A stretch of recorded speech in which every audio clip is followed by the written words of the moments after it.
Hi, Box. How's it going? Who are your friends?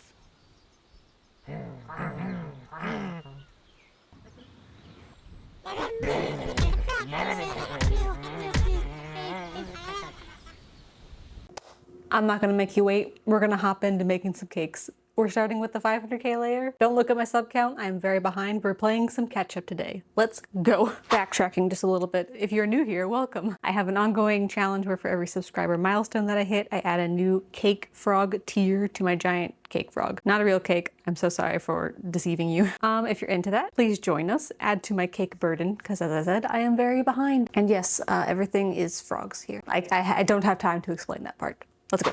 All right, let's start sculpting. I knew that I wanted this layer to be tree int inspired, and I also knew that I wanted it to have two distinct different faces, but I wasn't exactly sure what that meant or what that would look like. So we're just going to explore and do some noodling. I'm taking a lot of inspiration from this int mask. Int mask? Why is it so hard to say int mask? I started making ridges with the standard brush, just big old fat ridges, and I'm gonna go in and define them with the Orbs cracked brush.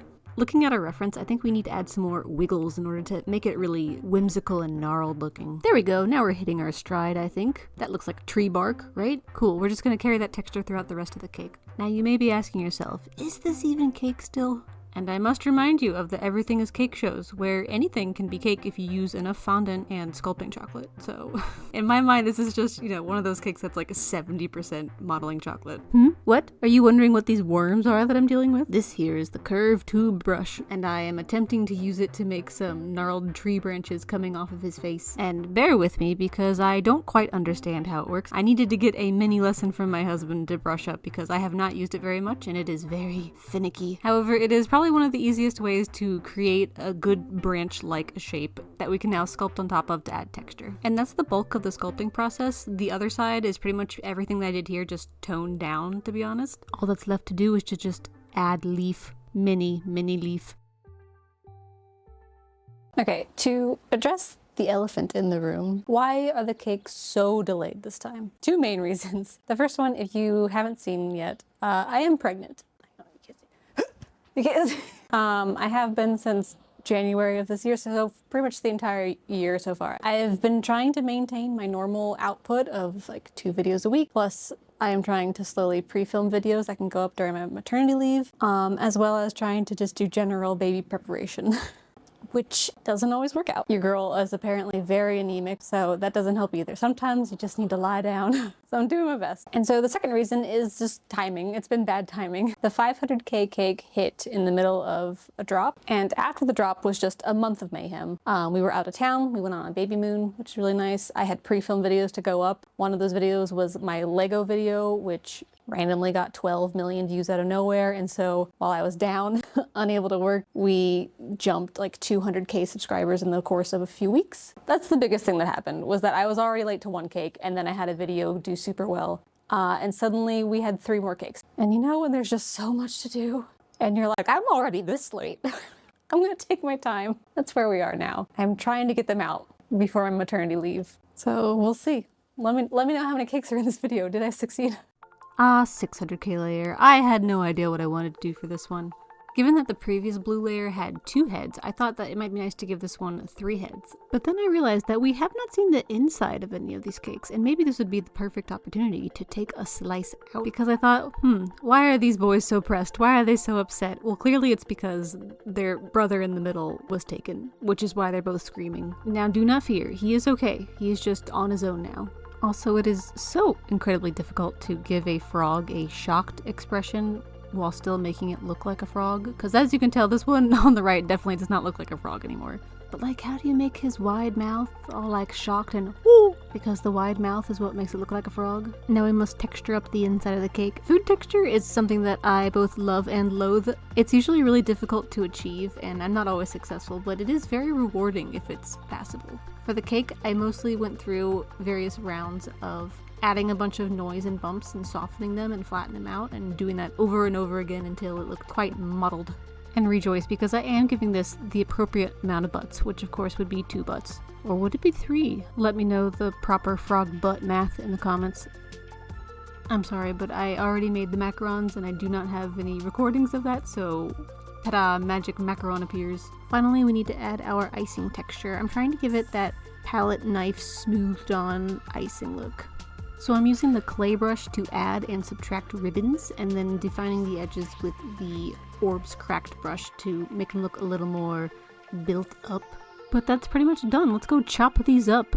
The best decision I made this time around with the cakes was I had my cave troll go through and chop up the cakes for me. Also known as my husband. But it was very handy. Usually I hollow them out in my Anycubic slicer, but he was able to not only hollow them out, but also add giant drain holes that'll help us guarantee that they're cured on the inside. He also added these supports to prevent any warping. And while these will take a while to print, I do now have 4 printers so that they can actually all print overnight. Isn't that amazing? Go to bed, wake up to a full cake done. Status update. We now have layers 500 and 600 printed.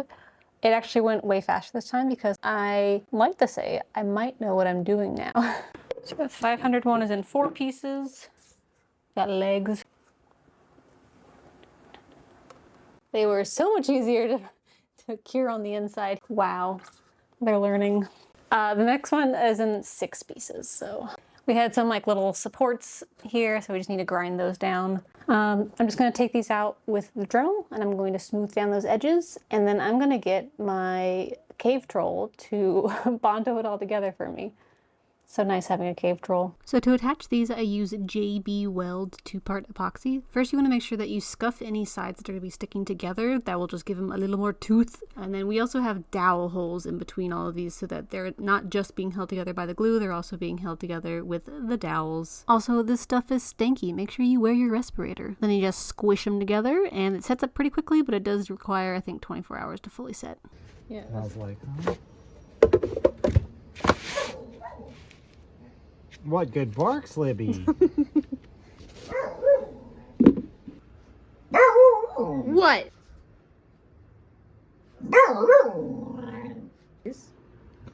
What? You stuck? I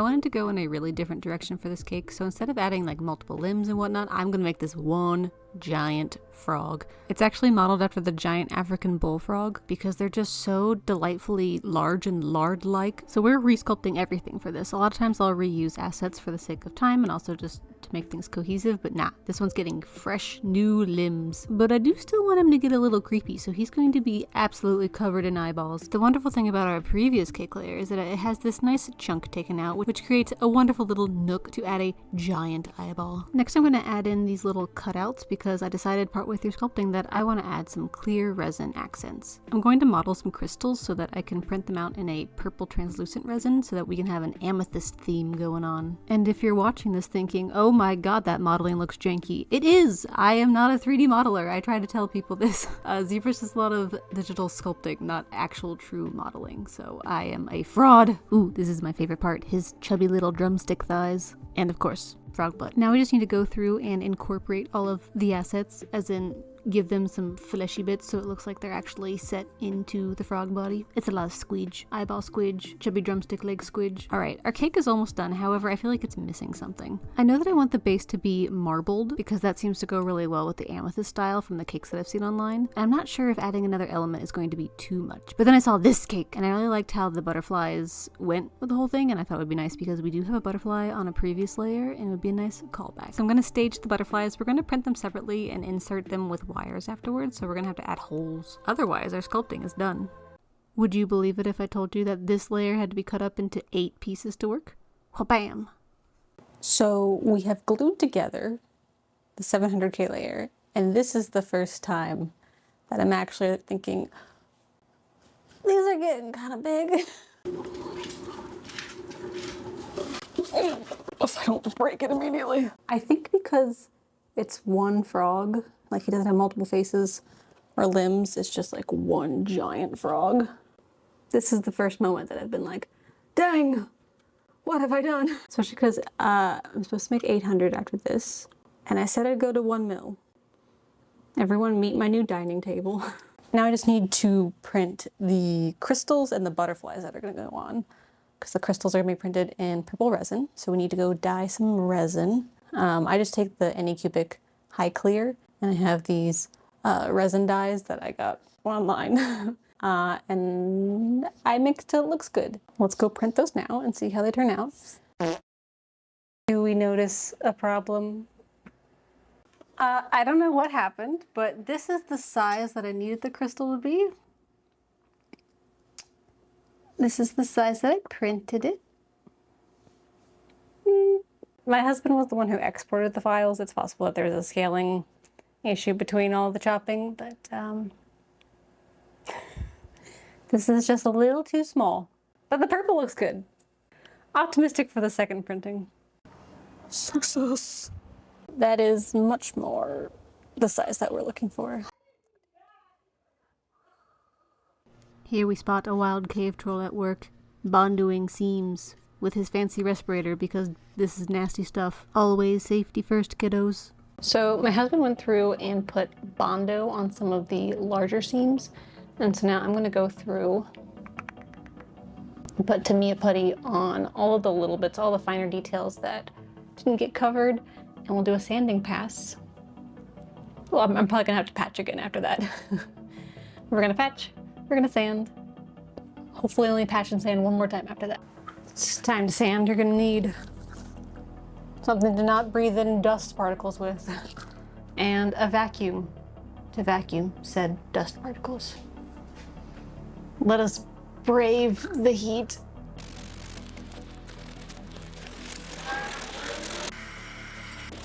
This part took like 2 hours, but through everything magic, it's now like 2 seconds.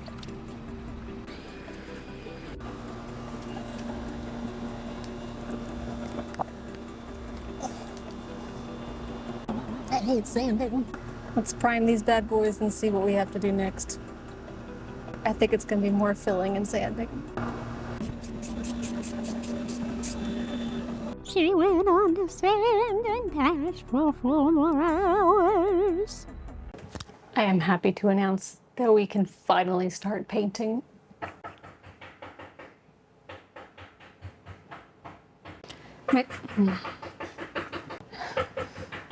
My seams are by no means perfect, but they're a lot better than my past seams. And then I think once I get paint on them, you're not really gonna be able to see them, most of them. Also shout out to my husband who did all the blending for the tree branches. Because there's no way that I was gonna get those seams done. Look at that, there was a seam right there. We're gonna need a lot of paint. Because I know some people are gonna ask the lily pad plate. What is its fate now that the cake is too big for it? Also, I apologize, it's dusty. It's currently a planter holder. I have special plans for this plate. You're gonna have to wait to find out about that until after my maternity leave. It does involve a drill, so. The 500K is ready to paint. I'm realizing that while I had a very clear vision in mind for what I wanted for the sculpt, I didn't really consider what I wanted to do for the paint. I think what I'm gonna do is I went and gathered pretty much every green and adjacent tone that I have, browns, all that. I'm gonna slap some color on, try to like color map it out first and see how we feel. We have a game plan. We're gonna make one side lush and green, and the other side is going to be like decaying leaves. Not quite decaying, but they are like kind of bronzy and muddy and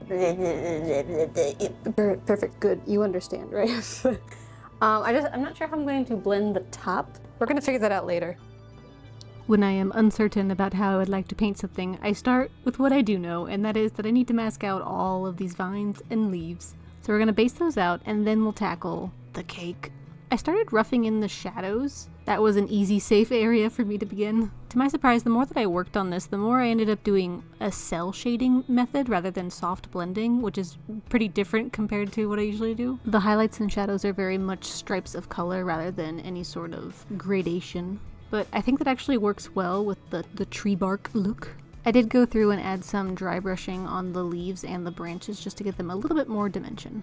Now, I think I have a plan for the top. I found a good transition color. I did a rough blend. It's not perfect by any means, but I'm going to go back through. I'm going to take the bright green and draw all these little spirally patterns. And then I'm going to take the transition shade and swirl them back into the bright green, if that makes sense, and then do that on the murky side as well.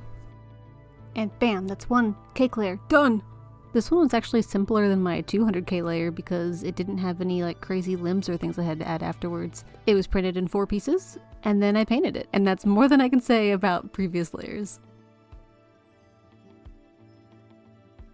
Let's take a moment of appreciation for all of the work that went into the top that you won't be able to see ever again. Alright, we still have a lot more work to do.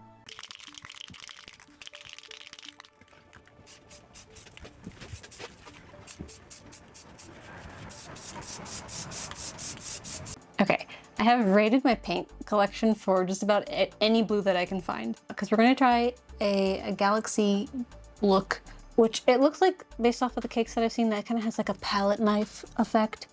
So we're going to do our best. I have a palette knife.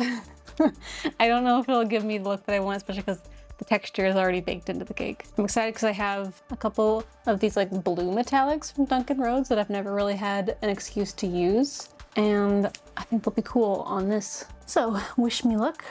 We're gonna slap some paint on and see how it looks. Yes, the palette knife did not work out. It's just not the proper material for it. I mean, I'm sure a more skilled artist could probably make it work, but I could not. So we are doing a wet blending technique. Apologies because the satin spray paint makes this really hard to capture, but I'm just putting down layers of the darkest blues and blacks that I have, and then while it's still wet, layering on the lighter blues, which is actually pretty easy to do because it doesn't really need to be super blended or anything. You kind of want it to be streaky to get the effect. I debated heavily over the interior cake color, but I figured that this white cake would give a really nice contrast. So I'm going to put down a beige base and then we will dry brush over it our brighter tones. After that, it's just basing out the macarons and the icing, and of course our little metallic stars and moons, and it's done.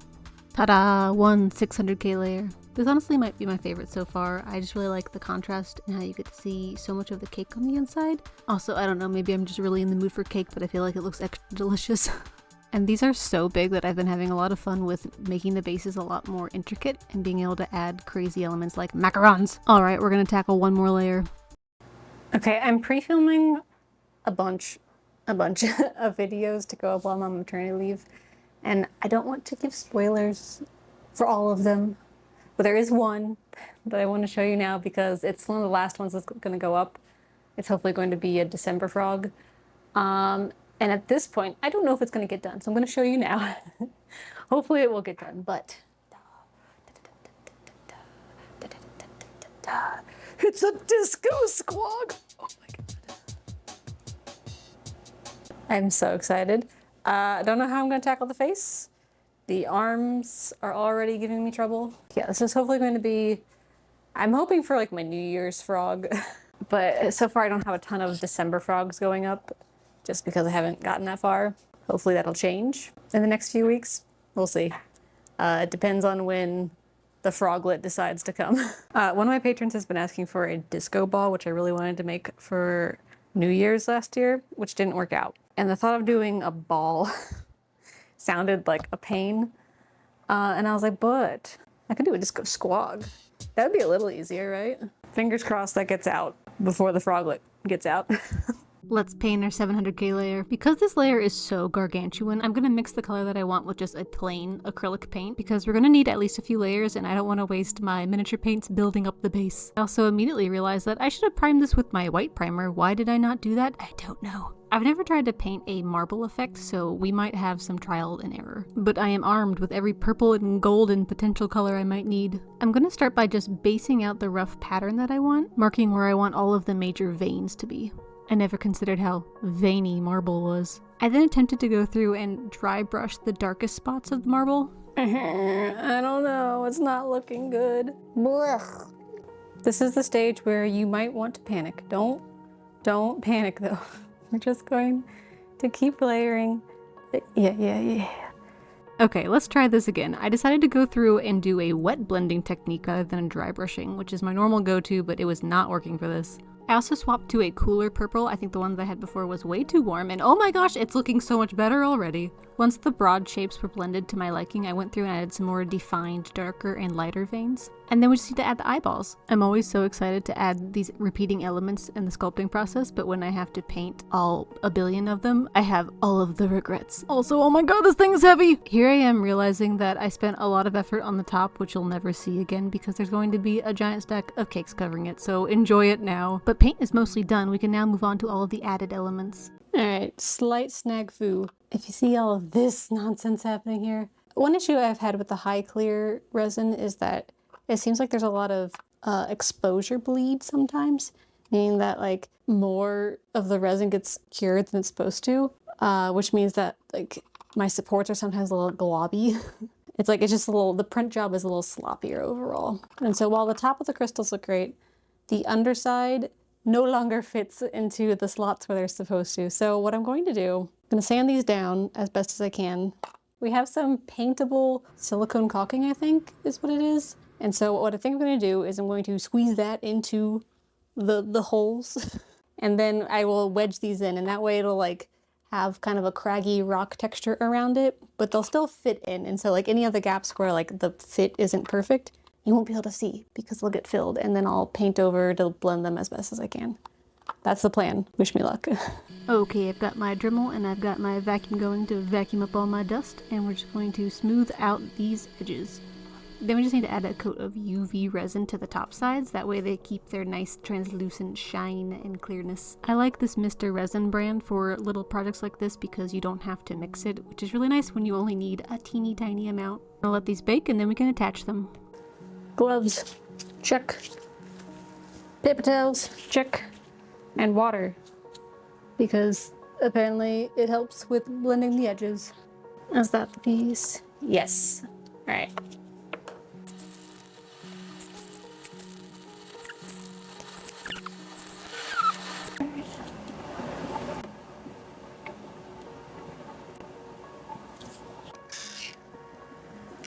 This was my favorite sculpting tool that I stole from my husband. Look at that. Trying not to get it all over the crystals. Also, this stuff does set up quickly, so I gotta move. Okay, the crystals are on. Now we wait. It says paint ready in 30 minutes. Some of it doesn't seem like it's setting up yet. Makes me a little nervous. We'll check on it in 30 minutes. In the meantime, we'll paint some butterflies. But first, this mess. Bam, clean. We're gonna base these off of the blue Morpho butterfly. I think it'll be nice because it calls back to the blue layer. It actually uses the same metallic blue as the blue layer. We just need to do some light shading and then we can add the graphic black and white elements.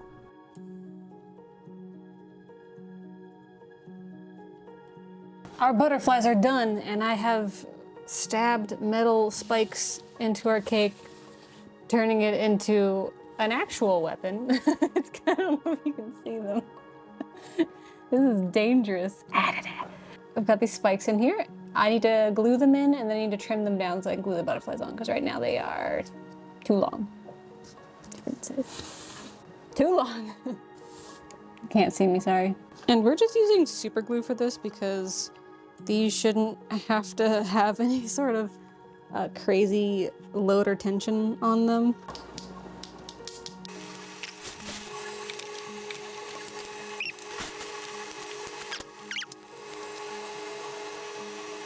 Let us blend these lumpy edges. I started with a darker purple on the entire perimeter, and then now I am dry brushing this lighter purple on top to blend it out.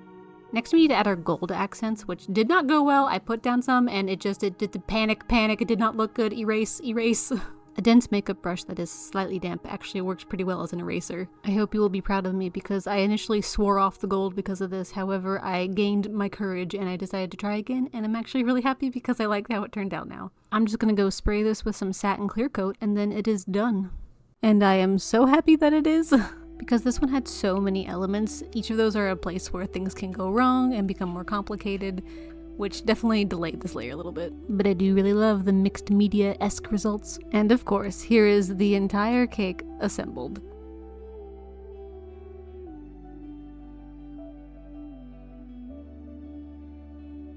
Well, folks, those are cake layers. I hope they're worth the wait. I do know that I am not done. There are a few left. Realistically, this is what I was able to finish before maternity leave. I'll be gone from October through New Year's, coming back hopefully sometime in January. I am stopping once we get to 1 million, just because the sheer size is, well, we need to cut it off. Thank you all so much for joining the Frog Army. It truly means the world. A huge shout out to my patrons, my polywogs, and my tadpoles. Love you all so much. If you would like to join us over on Patreon, we have a cute little club going on over there. It is a strange time for me to be mentioning it because, like I said, I'm going to be gone for a few months. But if you would like to join anyway, we do have a nice group chat over there where everyone shares their art, their frog-related art, if they get paint your owns, if they print their own stuff at home. It's a lot of fun. I get to see a lot of really cool stuff that you guys make. We have unique paint jobs, we have beautiful illustrations, we have watermelon squogs that have been printed to be like 3 feet big. I've had a few people ask, like, why did you make your milestones so close together? I didn't think we'd get this far. I was looking at like the average kind of like subscriber cap of other craft channels like mine, and it seemed like, you know, 500K might be reasonable. I never thought that we would get this close to 1 million. Yeah, people also ask where I keep the cake. Right there. Just in my living room. My dining table. Here's my TV. And here's my cake frogs. Thanks so much for watching, and I'll see you later.